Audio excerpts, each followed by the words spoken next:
A paz, seja bem-vindo, bem-vinda ao nosso canal aqui da Obra do Coração. Obrigado por vir aqui ouvir hoje essa nossa meditação nesse modelo de podcast. É sempre uma alegria falar de Deus, mas esse mesmo Deus, essa mesma palavra, muitas vezes encontra uma rejeição no coração de alguns. Porque essa palavra de Deus, ela sempre vem para transformar, e nem todos estão abertos para uma transformação. É preciso antes pedir a Deus a graça de se abrir e acolher a transformação que essa palavra quer produzir em nós. Ou seja, a santidade. Não é outra coisa senão isso, irmãos e irmãs. Não é outra coisa que Deus quer senão fazer com que a imagem dele, da qual nós somos reflexo, somos essa semelhança, seja pura, tal como ele é puro. Peçamos a Nossa Senhora que nos ajude a caminhar neste sentido.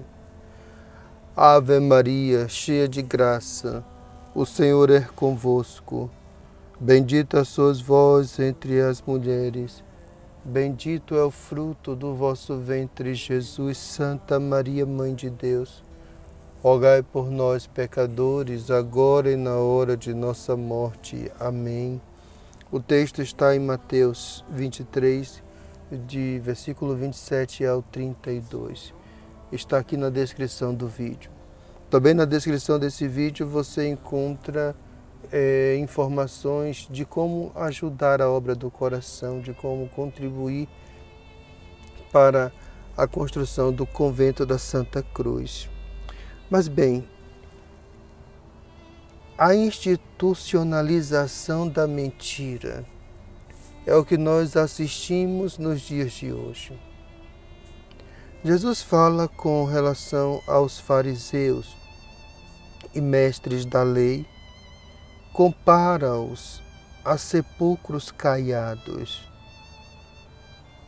Jesus não quer apenas elucidar, mostrar o problema da hipocrisia, mas ele nos convida a ir mais além, a compreender um pouco mais profundamente o que ele quer dizer quando ele falou cheios de toda podridão.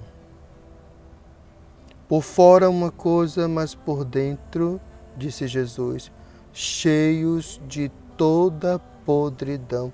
Aqui não podemos parar apenas na questão da hipocrisia. É preciso ir além, já que a frase se refere a um conjunto de negatividades, disse Jesus, cheios de toda podridão. Não se trata apenas, então, de um problema, como é a questão da hipocrisia. Antes, apenas isso indica que a coisa é bem pior do que o que aparenta ser. Eu faço uma pergunta: o que é um demônio?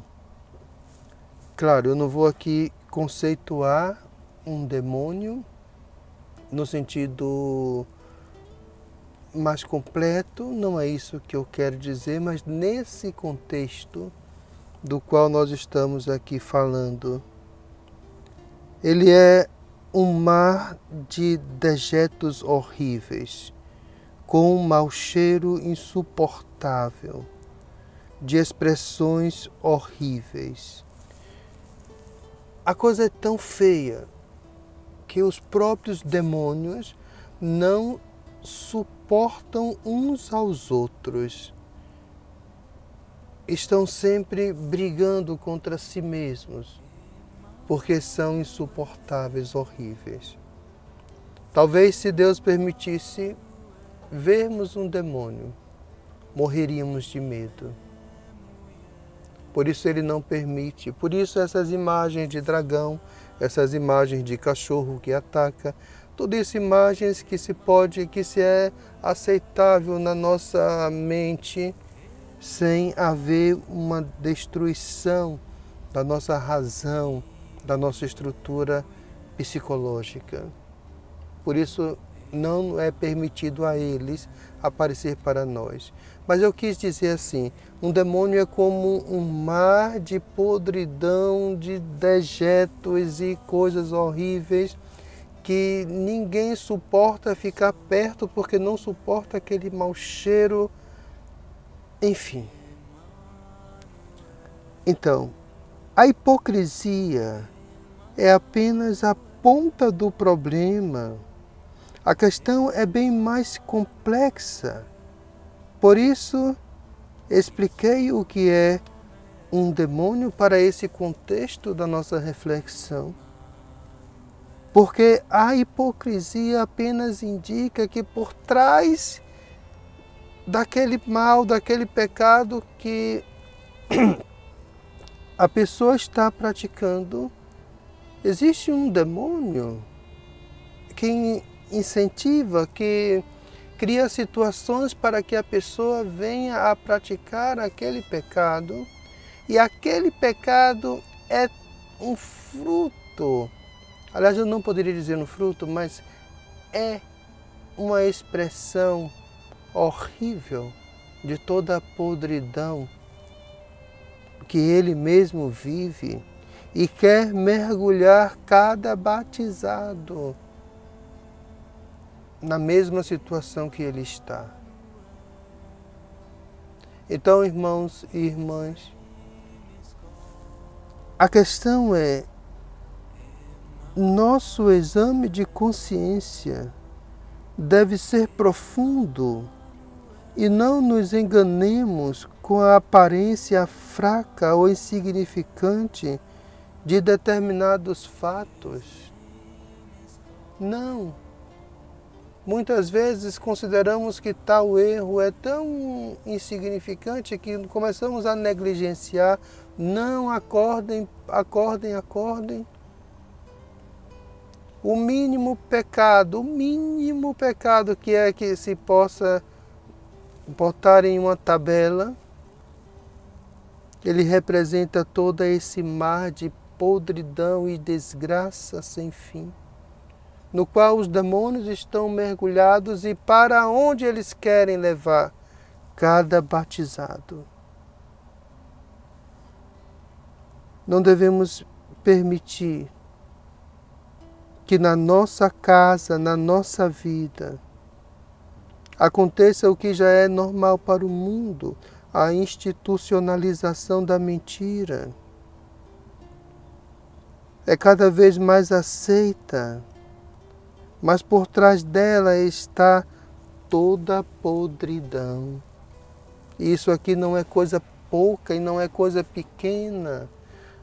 Não temos uma noção do que é a realidade, ninguém se engane com o que vê, com o que ouve, ninguém se engane com a beleza ou o feio. Tudo que aqui nós temos acesso é pouco. É apenas um indicativo de um algo melhor, quer dizer, se eu vejo o mar e o mar é lindo mesmo, mas muito mais lindo. É o mar como Deus sonhou e como Deus criou para nós. Isso podemos aplicar para o céu, também se pode aplicar para o que é ruim e feio, muito pior. É o que está escondido no mundo das trevas, nos infernos. Convido você, meu irmão, minha irmã, a aprofundar, por mais santo ou santa que você seja. Convido você a aprofundar cada vez mais o seu exame de consciência e você compreender, eu pequei tal coisa, é grave, é leve, é isso ou aquilo, mas não é questão da gravidade, mas o porquê eu cometi tal pecado. E o porquê não queira saber o que está por trás de todo pecado, porque você não suportaria saber isso. Mas trate de encontrar a raiz para eliminar. trate de encontrar a razão por que aquilo acontece, porque aquilo é recorrente. E se é recorrente é porque existe um apego, então eu tenho que me desligar disso. Se no mundo a mentira for institucionalizada e é acolhida, não seja para nós, irmãos e irmãs. Que Deus nos abençoe hoje e sempre. Obrigado por acompanhar, por curtir e compartilhar esse nosso encontro. Em nome do Pai, do Filho e do Espírito Santo. Amém.